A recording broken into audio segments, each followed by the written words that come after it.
Hey, it's been a minute since I have made a new video, and I wanted to come back on as I usually try to do, talking about my indie author income. This would be for February and March because I totally missed February.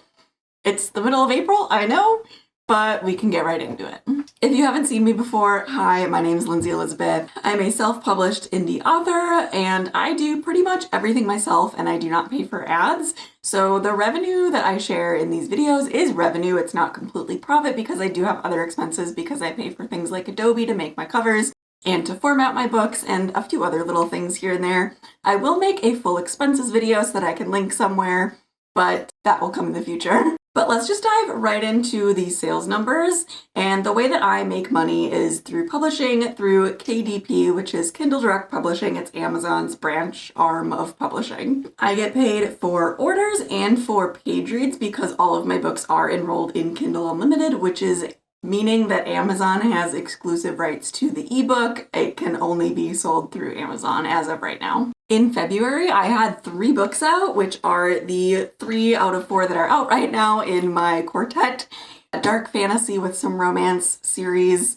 Pretty good if you want to check them out. They're linked below. And so for that series, I had a total of 8 orders, and which brings me to the point that I make most of my money in Kindle Unlimited, so let's go on to the page reads. In February, I had a total of 17,938 page reads, which, according to which book it is, I'll put the math up here of like how many books that would be like reading. But the thing about Amazon and Kindle Unlimited is they don't tell us the read-through rate, so that could have been 17,000 people reading one page, or it could have been however many people reading the entire book, or books. And my total royalties for February, which is going to be deposited into my bank account, was $104.05. That is a fairly typical month for me. Usually by the time I hit $100, I'm like, yes, okay, we're making a little profit, you know. My memory card was full and my battery died, so this feels like I'm not supposed to make this video anyways.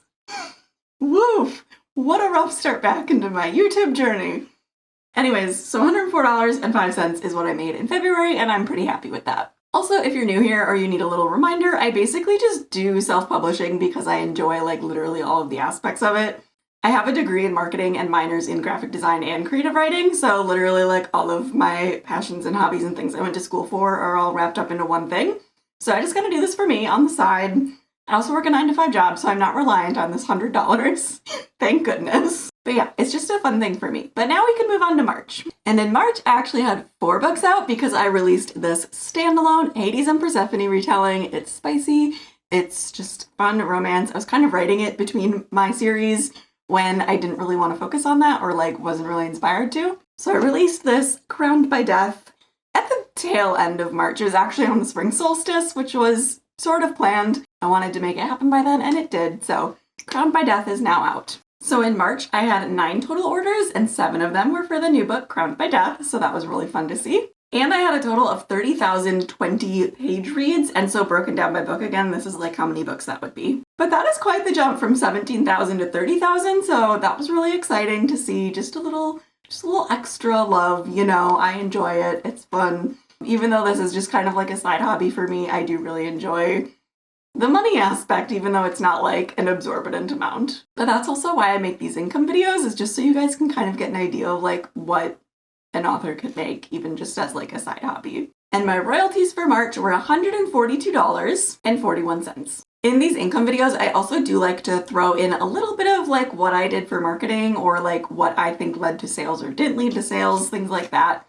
And then I also want to talk quick about why I decided to enroll Crowned by Death also into Kindle Unlimited, but we can do some quick marketing things first. So I know I had a couple of TikToks on my main page do pretty well with like a few thousand views, and I'm usually the person that's kind of like stuck in the 200 view jail or whatever we call it on TikTok. And if you want any tips, obviously I'm not going viral all the time, but if you just want like my perspective and my tips on marketing on TikTok and like short form social media videos, I do have a really long video, it's like 40 minutes long, that I will link up here. And it just kind of goes through everything really like technical and what's the word I'm thinking of? Like actionable advice of what you can do to hopefully like boost your content just a little bit. And then I do say main account because I took Katie Wismer's advice, and I will link her video in the description below of starting an alternate or like a fake, like a Finsta for TikTok. It's like a second account, not tied to my name, not tied to my face.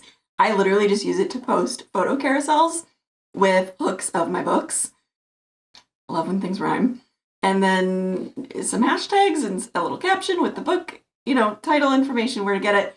And those ones have been doing really well. They tend to get a lot more views. I mean, I'm talking like they get like 1,000 views or like a few thousand views, which is more than my personal page, but it wouldn't equate to quite the level of sales that I would see like on my personal page if a personal video got like 3,000 views. But it does help. And then when I was getting ready to release Crowned by Death, a while ago I had a video, a TikTok, get like 90,000 views or something. Like it was, maybe not that many.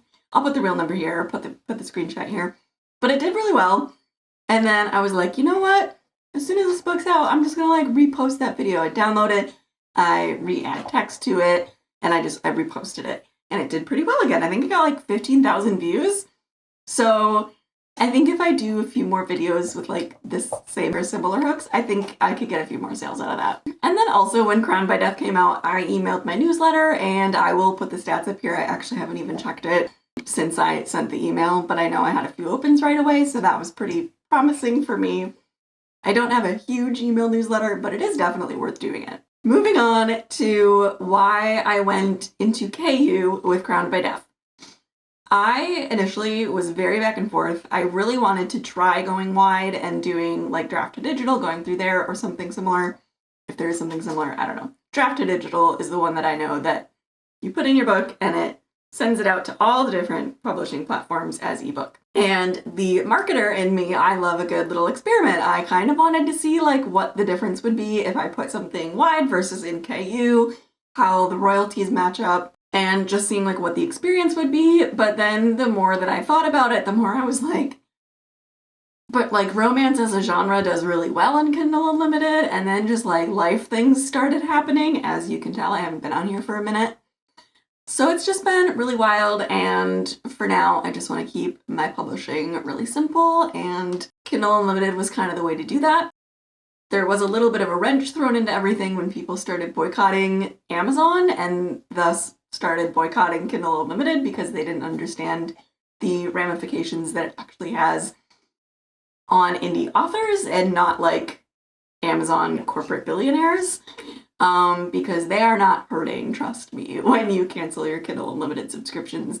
They will continue to take the amount of money that they feel they are owed, and they will just make our little pot of money that we all share smaller. So if you canceled your Kindle Unlimited subscription because you're boycotting Amazon, I appreciate the enthusiasm. I think that boycotting is like a really great way that we can all kind of stand together and show what we want to support and what we don't want to support. And through this, we also want to be supporting the right people, which is small business owners, indie authors, things like that. So I think the main point of the Amazon boycott is you're not just buying like everything off Amazon, you're getting stuff locally, what you can from like mom and pop shops. You're reading from indie authors rather than like big five publishers, or just supporting the people that your values align with. I think that's the really big point of doing something like this Amazon boycott. So yeah, those are kind of my thoughts about why I just decided to stay in KU. It's just a lot easier for me right now at this time in my life. And you know what? My royalties didn't drop a whole lot. I know other authors did see a huge impact. Keep supporting the people you want to support. And I guess I will see you in the next video, hopefully pretty soon. Bye.